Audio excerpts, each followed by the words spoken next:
Okay, so let's start the review. I'm gonna pretty much go over the same stuff I went over last time. So head-on collision.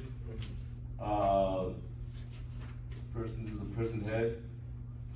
If based off the head-on collision, if the injury or if there's bleeding in the cranium inside the head on the side of impact, what is that called?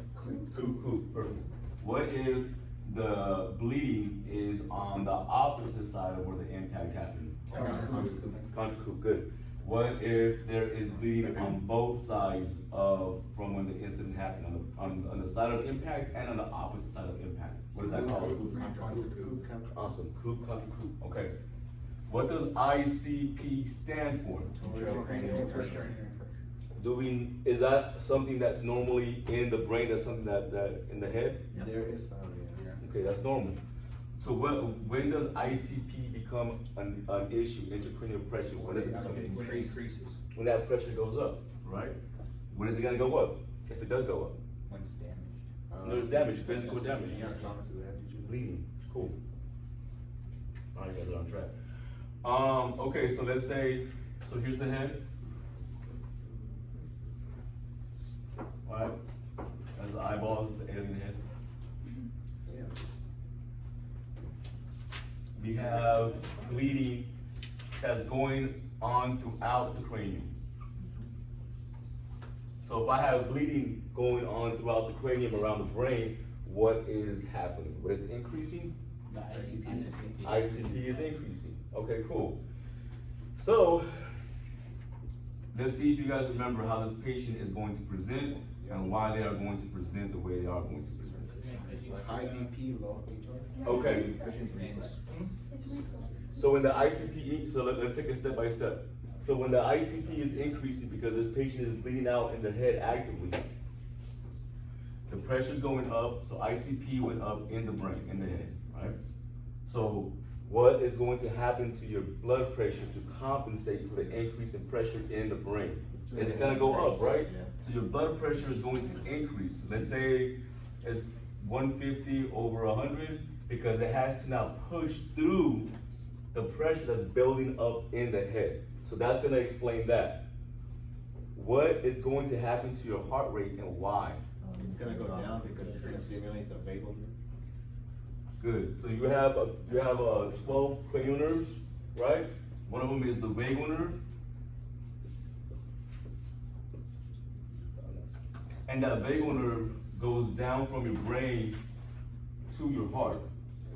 And whenever it is stimulated, it's going to decrease your heart rate.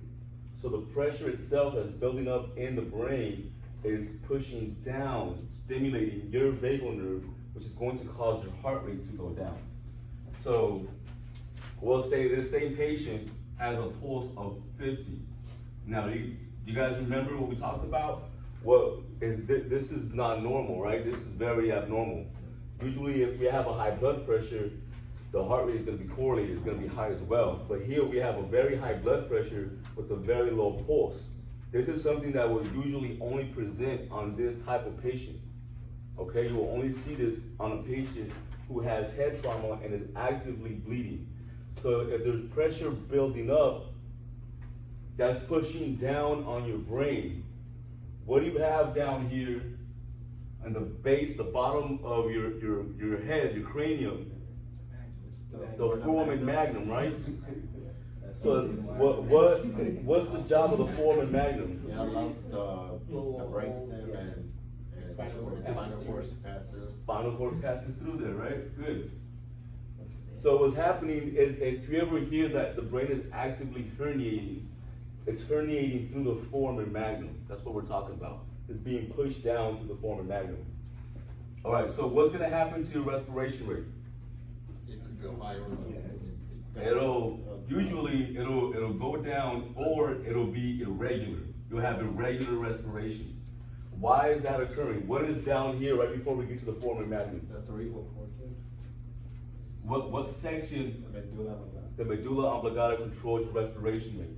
So that's also being pushed down on, right? There's force that's pushing down on the medulla oblongata, so your respiration rate is gonna be irregular as a result. It's like if I were to get you and get a big machinery and squish you, you're gonna act funny, right? Because you're being pushed down, and it sucks. Same thing is happening to the medulla oblongata. All right, last thing, so what is this called again? Cushing reflex. Cushing reflex. All right, good. Step up, there you go, Cushing. What's gonna happen to your pupils? What's the possibility? It could be unequal, not pearl. So that it could be unequal, right? Or what else? Could your eyes bulge? Not from this. Something else, if they're sluggish, they're slow, they react very slow to light.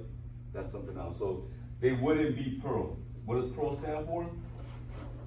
Equal and reactive to life. Good, so that wouldn't be there. That it wouldn't be pearl.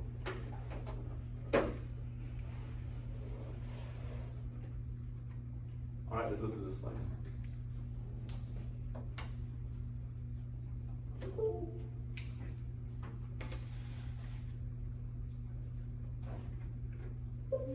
Okay, let's say, before I look at the slide, you come up to this patient, you guys are EMTs back in 1930. And this guy went into native land. And some Native Americans got him and scalped him. Taught him a lesson. So they scalped him. They did this little area. How would you treat a scalp injury? You're bandage with pressure. You're gonna apply direct pressure to do for what? Stop the bleeding, right? How are you gonna bandage that? You're gonna bandage that nice and tightly or loosely? Tight. Sit tight. Okay. Now let's talk about a true open head injury. Loose. So true open head injury. First off, what by definition, what is a true open head injury? Actual Cranium false is fracture. perforated. Cranium has been perforated, so the actual skull has been damaged. So we have either a bone fragment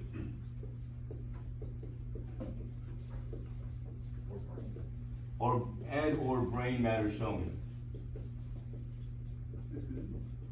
Okay. How are we going to treat that? Are we going to apply pressure or you just put something on there loosely? Loosely. How are we going to bandage that in place? Are we going to do it tightly or loosely? Loosely. Why are we just doing that? Why are we not applying pressure to a true open head injury? Because if we apply pressure, it's going to allow all the blood in here to build up and squeeze down on that brain, right? We're gonna increase ICP, causing more damage, making this occur. Any questions?